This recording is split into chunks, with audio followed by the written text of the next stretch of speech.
Hello friends, welcome to my channel. In today's session, I am going to explain you chapter number 14, Chemical Effects of Electric Current of Science Standard 8. In your previous standards, you have already studied what is electric current.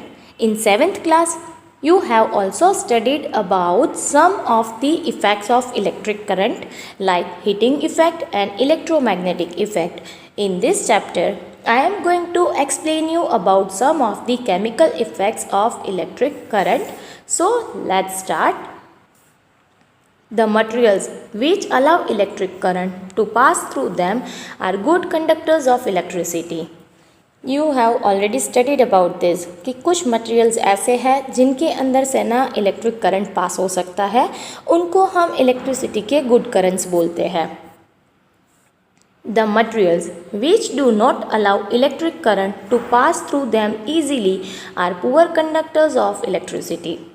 अब कुछ materials ऐसे हैं जिनमें से electric current जो है ना वो इजीली पास नहीं हो सकता है, उनको हम पुअर कंडक्टर्स बोलते हैं. In previous chapter you have studied about the conductors and insulators. जो करंट को बिल्कुल पास नहीं होने देते ना, उनको हम इंसुलेटर बोलते हैं. बट कुछ मटेरियल ऐसा है कि जो कंडीशनली करंट को पास होने देते हैं, उनको हम पुअर कंडक्टर बोलते हैं इन सर्टेन कंडीशन, जब वो करंट को इजीली पास नहीं होने देता है. Metals such as copper and aluminium conduct electricity, whereas materials such as rubber, plastic and wood do not conduct electricity. अब कॉपर और एल्यूमिनियम ऐसे मटेरियल है कि जो इलेक्ट्रिसिटी को इजीली कंडक्ट करते हैं, जबकि रबर, प्लास्टिक और वुड में से इलेक्ट्रिसिटी पास ही नहीं होती. So we can classify them as insulator as they do not allow the electricity to pass through them. Now let's do one experiment to understand liquids conduct electricity. In your previous classes what we did, हमने बहुत सारी activity आपके previous classes के अंदर भी study की थी जहाँ पे सॉलिड के अंदर से इलेक्ट्रिसिटी पास होती थी, राइट. वायर्स, बल्ब, ऐसे स्विचेस, ये सब में से हम इलेक्ट्रिक करंट पास करवाते थे. नाउ क्वेश्चन इज, लिक्विड के अंदर से इलेक्ट्रिसिटी पास होती है या नहीं, that I am going to explain you. Activity number 1, Join the free ends of tester together for a moment. अब आपको क्या करना है कि टेस्टर के जो फ्री एंड्स हैं ना, उनको फॉर अ मोमेंट अगर आपको ज्वाइन करना है लाइक दिस वन. यहाँ पे एक टेस्टर है, बल्ब है और यहाँ पे एक सेल है, और ये दोनों एंड को आपको ऐसे ज्वाइन कर देने हैं. This completes the circuit of the tester and the bulb should glow. अब क्या होगा, जैसे ही ये सर्किट कंप्लीट होती है तो ये बल्ब जो है वो ग्लो होगा, राइट, बिकॉज क्लोज सर्किट के अंदर से करंट फ्लो होता है. If the bulb does not glow there could be the following reasons. The connections are loose, the bulb is fused, your cells are used up. अब ये close circuit है तो ideally current flow होना चाहिए, bulb glow होना चाहिए. In case अगर current flow नहीं होता है then what you should do. अब आपको क्या करना है कि कनेक्शन जो है वो चेक करने हैं, कौन कौन से रीजंस हो सकते हैं. तो अगर कनेक्शन यहाँ पे कोई भी कनेक्शन लूज़ है तो भी करंट फ्लो नहीं होगा. अगर बल्ब का फिलामेंट जो है ना वो फ्यूज़ हो चुका है तो भी बल्ब ग्लो नहीं होगा. और अगर आपने जो सेल यूज़ किया है ना वो ऑलरेडी यूज्ड अप हो चुका है, एग्जॉस्ट हो चुका है, तो उसमें से इलेक्ट्रिसिटी जो है वो फ्लो नहीं होगी. अब इसमें से कोई भी अगर रीज़न है तो आपको वो रिजॉल्व करना है, और बल्ब जो है वो ग्लो होना चाहिए. बल्ब ग्लो होता है इट मीन्स आपका जो टेस्टर है वो भी प्रॉपरली वर्क कर रहा है, बिकॉज हम ये टेस्टर को नेक्स्ट एक्टिविटीज़ के अंदर यूज़ करेंगे. Now resolve the problem, then use tester to test the various liquids as I explain you. अब इस टेस्टर को हमें वेरियस एक्टिविटीज़ के अंदर वेरियस लिक्विड्स को टेस्ट करने के लिए यूज़ करना है. Activity number 2 is collect a few small plastic or rubber caps of discarded bottles and clean them. अब आपको क्या करना है, प्लास्टिक या रबर के कैप लेने हैं जो डिस्कार्ड हो चुकी है, जो वेस्ट मटेरियल है, और उसको आपको क्लीन करके ड्राई करना है. Pour 1 teaspoon of lemon juice or vinegar in 1 cap. अब आपको एक कैप लेनी है, उसके अंदर क्या करना है, विनेगर या तो लेमन जूस है वो डालना है. Bring your tester over this gap and let the ends of the tester dip into the lemon juice or vinegar as shown in figure. अब आपको करना क्या है कि लेमन जूस के अंदर ना टेस्टर जो है ना उसके दोनों एंड इसके अंदर रहने चाहिए. ओके, अब यहाँ से आपको एक बैटरी कनेक्ट करनी है, बल्ब कनेक्ट करना है, ऐसे पूरी सर्किट जो है वो फॉर्म करनी है. Take care that the ends are not more than 1 centimeter apart, but at the same time they do not touch each other. अब ये वायर्स है ना, ये दोनों एक दूसरे से 1 सेंटीमीटर से ज़्यादा दूर नहीं होने चाहिए, बिकॉज़ यहाँ पे हमें कंडक्टिविटी चेक करनी है. बट ये दोनों एक दूसरे को टच भी नहीं करने चाहिए. अगर ये टच करेंगे तो लेमन जूस है उसमें शॉर्ट सर्किट होगा. ओके, सो आपको ये ध्यान रखना है कि दोनों एक दूसरे से 1 सेंटीमीटर से ज़्यादा दूर ना हो. और अब आपको ऑब्जर्व करना है कि यहाँ पे बल्ब ग्लो होता है या नहीं होता है. Now what we can conclude, acids are good conductors of electricity. अगर आप ये एक्टिविटी परफॉर्म करते हो तो आपको पता चलेगा कि बल्ब ग्लो हो रहा है. इट मीन्स लेमन जूस के अंदर से इलेक्ट्रॉन्स जो है वो फ्लो हो सकते हैं. इलेक्ट्रिक करंट जो है वो इस सर्किट में से फ्लो हो रहा है. दैट्स वाई बल्ब जो है वो ग्लो हुआ. So we can say that acids जो है वो गुड कंडक्टर्स होते हैं इलेक्ट्रिसिटी के. Lemon juice is a liquid. Even उसके बदले विनेगर यूज़ करोगे तो भी ये सेम एक्टिविटी के अंदर बल्ब जो है वो ग्लो होगा. When the liquid between the two ends of the tester allows the electric current to pass, the circuit of the tester becomes complete. अब क्या होगा कि जैसे ही लिक्विड जो है वो करंट को फ्लो होना अलाउ करता है, दैट्स वाई सर्किट जो है वो कंप्लीट होती है. The current flows in the circuit and the bulb glows.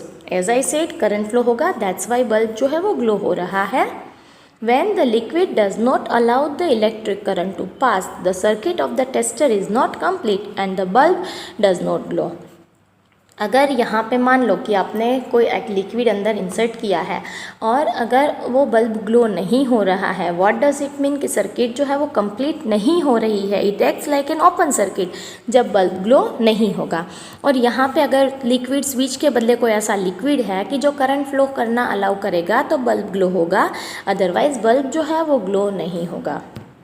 In some situations even though the liquid is conducting the bulb may not glow. अब कुछ कंडीशंस ऐसी भी है, अगर मान लो कि लिक्विड आपने लेमन जूस को ही यूज़ किया है बट फिर भी बल्ब जो है वो ग्लो नहीं हो रहा है. First, what could be the reason. तो हमने जो पहले डिस्कस किया उसमें से कोई एक रीज़न हो सकता है कि लाइक कनेक्शन जो है वो पुअर है, या तो बल्ब का जो फिलामेंट है वो पूरा फ्यूज़ हो चुका है, या तो आपने जो बैटरी या सेल यूज़ किए हैं वो आपके ऑलरेडी यूज्ड अप हो चुके हैं, उसमें अब कोई केमिकल नहीं बचे हैं. But other than these reasons, there could be some more reasons. Now let's see वो reason क्या हो सकता है.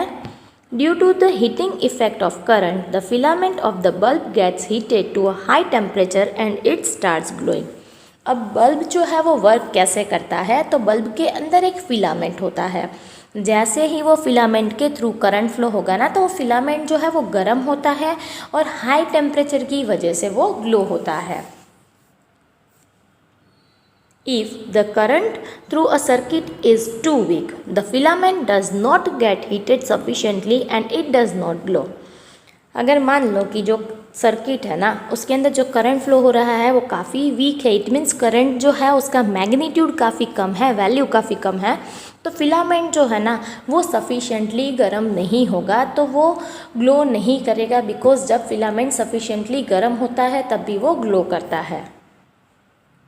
If we keep a compass needle nearby the current carrying conductor wire, the deflection of magnetic needles can be seen even if the current is small. अब ये heating effect थी actually, but अगर magnetic needle रखोगे, और आप ये 7th standard के अंदर ऑलरेडी पढ़ चुके हो कि किसी भी कंडक्टर के अंदर से अगर करंट फ्लो होता है तो वो एज एन इलेक्ट्रोमैग्नेट बिहेव करता है. इसीलिए वहाँ पे जो ये मैग्नेटिक नीडल है कंपास की वो डिफ्लेक्शन दिखाती है. हियर यू कैन सी, यहाँ पे करंट की वैल्यू है ना वो काफ़ी कम है तो भी ये डिफ्लेक्शन आएगा, बिकॉज वो मैग्नेटिज्म की इफ़ेक्ट जो है वो दिखती है. You may use an LED in place of electric bulb. LED glows even when a weak electric current flows through it.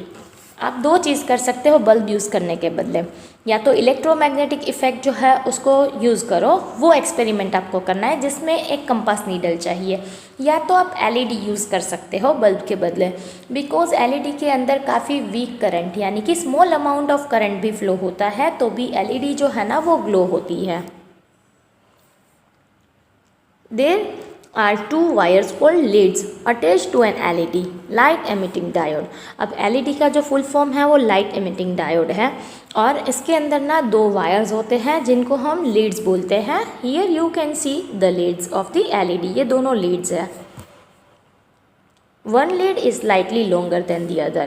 In this diagram you can observe it very carefully कि ये जो lead है उसका जो leg है ना वो longer है as compared to the another one. The longer lead is always connected to the positive terminal of the battery and the shorter lead is connected to the negative terminal of the battery. अब ये जो longer lead है ना वो positive terminal के साथ connect होता है बैटरी के, और ये जो स्मॉलर लीड है वो नेगेटिव टर्मिनल के साथ कनेक्टेड है। Next is activity number 3. Take the tray from inside a discarded match box. अब आपको क्या करना है, जो आपके पास एक वेस्ट मैच बॉक्स है उसका अंदर का जो ट्रे होती है ना वो ट्रे ले लेनी है। Wrap an electric wire a few times around the tray. Place a small compass needle inside it. अब वो ट्रे के अराउंड ना आपको वायर जो है ना उसको रैप करना है और उसके अंदर ना एक कंपास नीडल रख लेनी है। Now connect one free end of the wire to the terminal of a battery. Take another piece of wire and connect it to the another terminal of the battery. अब जो आपने wire wound किया उनके दो free ends होते हैं, right. एक जो है उसको पॉजिटिव टर्मिनल के साथ कनेक्ट करना है, दूसरे को नेगेटिव टर्मिनल के साथ कनेक्ट करना है, like this one. Even you can use a switch and a bulb. Bulb जो है वो श्योरिटी देगा कि करंट फ्लो हो रहा है या नहीं हो रहा है। Join the free ends of wire momentarily. The compass needle should show deflection. अब आपको momentarily यानी थोड़ी देर के लिए इसको कनेक्ट करना है। Here you can see जैसे ही कनेक्ट करते हैं तो नीचे जो नीडल है ना वो डिफ्लेक्शन देती है। This one is the magnetic effect. आप इस magnetic effect को यूज़ कर सकते हो, and instead of the switch you can use certain liquids. और आप liquid जो है उसकी conductivity चेक कर सकते हो। Tester with two free ends of the wire is ready. Now repeat activity number 2 using tester. अब एक्टिविटी 2 के अंदर हमने क्या किया था, लिक्विड को टेस्ट किया था, राइट। सिमिलर वे जैसे मैंने बताया इस अरेंजमेंट में स्विच के बदले लिक्विड को यूज़ करना है। Take out the ends of the tester from the lemon juice, dip them in the water and then wipe them and dry. अब आपको क्या करना है, टेस्टर को लेमन जूस के अंदर डालना है, फिर पानी के अंदर डाल के क्लीन कर लेना है। Repeat the activity with other liquids such as tap water, vegetable oil, milk, honey. अब आपको डिफरेंट लिक्विड्स के साथ ये सेम एक्टिविटी करनी है कि अब लेमन जूस के बदले टैप वाटर यूज़ करना है जो हम घर में रेगुलर पानी यूज़ करते हैं। फिर आपको वेजिटेबल ऑयल यूज़ करना है, मिल्क यूज़ करना है, हनी यूज़ करना है। मिल्क के अंदर लैक्टिक एसिड होता है, राइट, सो वो भी कंडक्ट करेगा। वेजिटेबल ऑयल जो है वो कंडक्ट नहीं करेगा, वो पुअर कंडक्टर होता है। In each case observe whether the magnetic needle shows deflection और नॉट। अब आपको हर एक केस में ये ऑब्जर्व करना है कि डिफ्लेक्शन दिखा रहा है या नहीं दिखा रहा है। अगर डिफ्लेक्शन होता है it means it is a good conductor of electricity. अगर नीडल जो है वो डिफ्लेक्ट नहीं होती है then we can say the given liquid is the poor conductor of electricity. When the free ends of the tester do not touch each other, there is an air gap between them. अब tester के दोनों जो free ends है ना वो अगर circuit के साथ कनेक्ट नहीं होते हैं देन वी कैन से वहाँ पे एयर गैप है, सर्किट जो है वो ओपन है, एयर गैप है, right. Air is a poor conductor of electricity but during lightning an electric current pass through air. अब यहाँ पे क्वेश्चन ये है कि अगर हम वायर को ना टेस्टर के साथ कनेक्ट नहीं करते हैं तो इन बिटवीन कुछ नहीं है ऐसा नहीं बोल सकते। वी नो वेरी वेल वहाँ पे एयर प्रेजेंट है बट वो एयर के थ्रू करंट फ्लो नहीं होता है, राइट। सो वी कैन से कि एयर जो है वो पुअर कंडक्टर है। बट जब लाइटनिंग होती है ना, तब इलेक्ट्रिक करंट जो है वो एयर के थ्रू पास होके बिल्डिंग के अंदर आता है, राइट। कई बार ये इस वजह से शॉर्ट सर्किट होती है। वाई इट इज़ सो, यहाँ पे ये क्वेश्चन होगा कि एयर तो पुअर कंडक्टर है, तो आइडियली वहाँ से लाइटनिंग करंट फ्लो नहीं होना चाहिए। बट जो ये लाइटनिंग होता है ना, उसका मैग्नीट्यूड जो करंट का है वो काफ़ी हाई होता है। That's Y current can flow through the air, current can flow through the atmosphere. Actually, under certain conditions, most materials can conduct. That is why it is preferable to classify materials as good conductors and poor conductors instead of classifying as conductors and insulators. अब generally most of the materials की जो good conductor है, या तो जिसको हम simply conductors बोलते हैं, वो अलाउ करता है करंट को पास होना। जैसे हमने एयर के बारे में डिस्कस किया कि अगर करंट का मैग्नीट्यूड कम है तो वो पास नहीं होता है एयर के थ्रू। बट अगर लाइटनिंग इफेक्ट है जहाँ पे करंट का मैग्नीट्यूड काफ़ी हाई है, तो वो एयर के थ्रू पास हो सकता है। सो वहाँ पे एक्चुअली ब्रेक डाउन होता है। That you will study in your higher standard. But ultimately इसीलिए हम एयर को इंसुलेटर नहीं बोलते हैं, उसको हम पुअर कंडक्टर बोलते हैं, बिकॉज सर्टेन कंडीशंस के अंदर वो करंट को फ्लो करना अलाउ करता है। That's why it is better to classify as good conductor and poor conductor. हम उसको कंडक्टर और इंसुलेटर नहीं बोल रहे हैं। अगर आप एयर को इंसुलेटर बोलोगे तो लाइटनिंग के अंदर भी वो पास नहीं करने देना चाहिए, बिकॉज इंसुलेटर का मीनिंग होता है कि वो करंट को फ्लो करना अलाउ ही नहीं करेगा। बट एयर जो है वो सर्टेन कंडीशन में अलाउ करता है। Activity number 4. Take about 2 tablespoons of the distilled water in a clean and dry plastic or rubber cap of a bottle. अब आपको क्या करना है, डिस्टिल्ड वाटर की कंडक्टिविटी चेक करनी है। अब एक कैप के अंदर ना डिस्टिल्ड वाटर लेना है। Use the tester to test whether distilled water conduct electricity और नॉट। अब आपको टेस्टर यूज़ करके चेक करना है कि डिस्टिल्ड वाटर जो है वो इलेक्ट्रिसिटी को कंडक्ट करता है या नहीं करता है। Now dissolve a pinch of common salt in distilled water. अब आपको कॉमन सॉल्ट जो है ना वो डिस्टिल्ड वाटर के अंदर ऐड करना है। The water that we get from source is not pure, it may contain several salts dissolve in it. Small amounts of the material salts are naturally present in it. अब आपने क्या किया, common salt add किया distilled water में, वापस जो conductivity है वो चेक करनी है। अब जनरली जो हम पानी लेते हैं ना वो प्योर नहीं होता है, उसके अंदर काफ़ी सारे सॉल्ट और मिनरल्स जो है ना वो नेचुरली ही प्रेजेंट होते हैं। दिस वाटर इज़ दस अ good conductor of electricity. On the other hand distilled water is free of salt and is a poor conductor. अब डिस्टिल्ड वाटर जो है ना वो पुअर कंडक्टर है, बट उसके अंदर हम सॉल्ट ऐड करेंगे तो वो गुड कंडक्टर है। यानी कि जो हम नॉर्मली टैप वाटर यूज़ करते हैं ना उसमें से इलेक्ट्रिसिटी फ़्लो होती है, बट डिस्टिल्ड वाटर के अंदर से इलेक्ट्रिसिटी जो है वो फ्लो नहीं हो सकती। Now next one is activity number 5. Take 3 clean plastic और rubber caps of bottles. Pour about 2 tablespoons of the distilled water in each of them. अब आपको क्या करना है, 3 प्लास्टिक या तो रबर के कैप्स लेने हैं बोतल के। फिर आपको तीनों के अंदर ना 2 टेबलस्पून डिस्टिल्ड वाटर जो है वो ऐड करना है। Add a few drops of lemon juice और diluted hydrochloric acid to distilled water in 1 cap. Now in second cap containing distilled water, add a few drops of base such as caustic soda or potassium iodine. अब आपको क्या करना है कि एक के अंदर ना लेमन जूस या तो डाइल्यूटेड हाइड्रोक्लोरिक एसिड ऐड करना है, दूसरे के अंदर आप क्या करोगे, कॉस्टिक सोडा जो है वो ऐड कर दोगे. Then you need to check the conductivity. Add a little sugar to the distilled water in the third cap and dissolve it. Third के अंदर आपको शुगर ऐड करनी है. Test which solution conducts electricity and which do not. अब किस में से electricity flow होगी वो आपको देखना है. Most liquids that conduct electricity are solution of the acids, base and salt. अब ये तीनों के अंदर से करंट फ्लो होगा. एक एसिड है, एक बेस है और एक सॉल्ट है. तीनों में से करंट फ्लो होता है. So ultimately we can say most of the liquids जो है वो गुड कंडक्टर्स ऑफ इलेक्ट्रिसिटी होते हैं. So here I am going to end this session. We will continue this chapter in the next session. Thank you.